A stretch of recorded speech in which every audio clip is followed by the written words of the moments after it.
I just wanted to talk a little bit about the direction that this country is going. I feel like it is taking us, the melanated, indigenous, aboriginal, autochthonous, copper colored peoples of America, in a direction that is further and further away from what our ancestors had for us, which is land and real money. I'm not talking about fiat, although we need that because that's the system that has been designed ever since the fall of our ancestors. And the real currency is our energy, is our time that becomes controlled by forces that we don't control. That is, corporations that we work for, institutions that we work for. And ultimately, they owe us our land back, our gold back, our silver back, our precious metals, our artifacts, all of the things that our ancestors said was ours and would be in our inheritance that was stolen, and also our name, our ancestral lineage, our bloodline. Paper genocide is real. If you don't know what paper genocide is, I encourage you to do a little bit of research on the Dawes Rolls and the Indian Removal Act.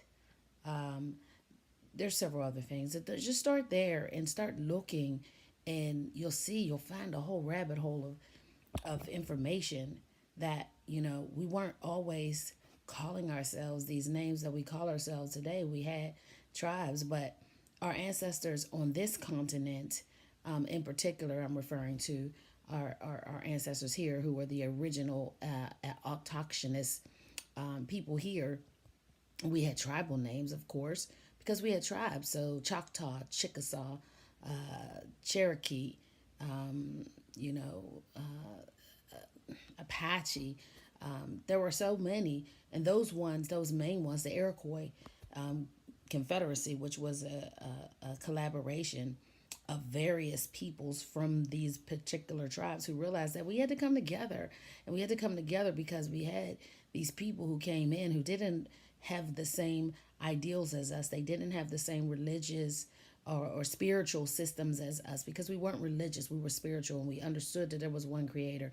We called the Great Spirit, and we understood that our relationship with nature was important, that our relationship with the waters was important, our relationship with the animals was important, our relationship with the insect life was important, our relationship with the sea life was important. Our relationship with the fowls of the world were important. Our relationship with the planet in general and nature was important. Our relationship with the sun, the moon, the stars, the cosmos, the planetary systems that existed within our world that we live in, because we're all in this together, and we respected this relationship.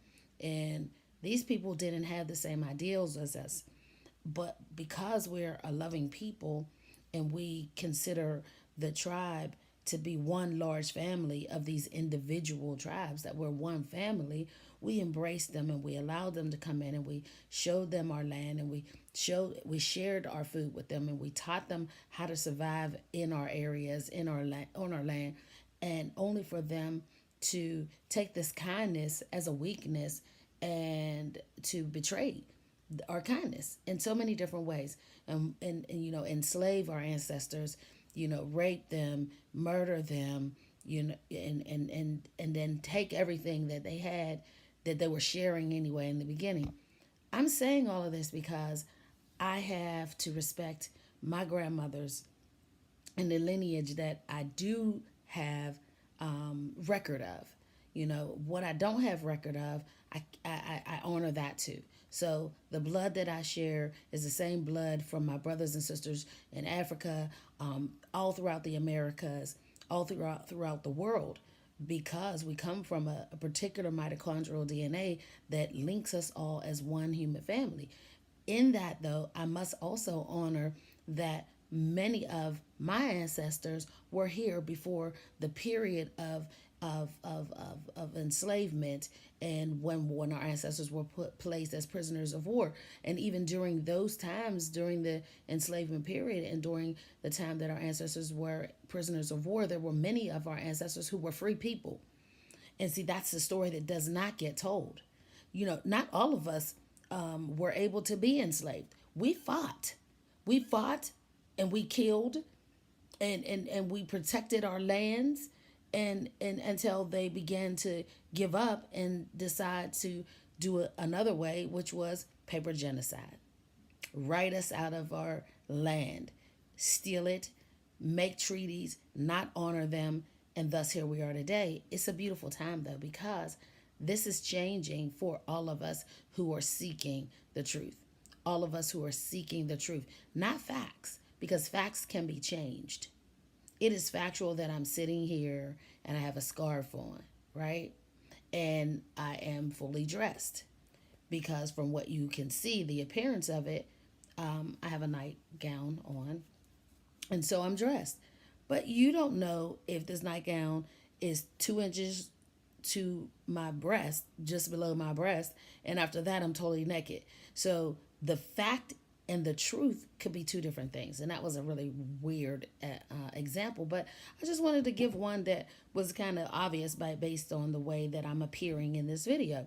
So I'm saying all of that to say that don't continue to allow a narrative that has been taught to you through people who are not your grandparents, your great grandparents, your great great grandparents, a narrative that was only taught to you in books that were written by the very oppressors that have oppressed us. Now, those who have studied our elder and our ancestors who have studied the African slave trade, and that we can give honor and respect to that, and also know that if they did not study the American Indian history of the 600 years of Indian wars that were fought prior to the slave trade, then there's a piece of the puzzle that is not being talked about, right?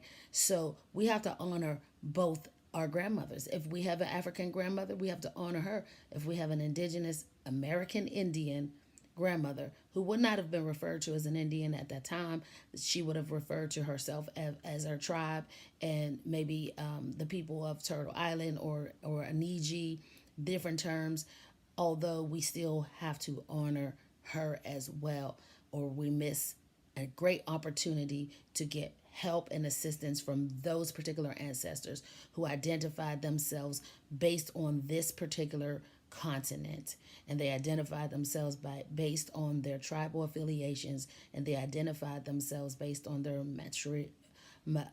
matrilineal heritage.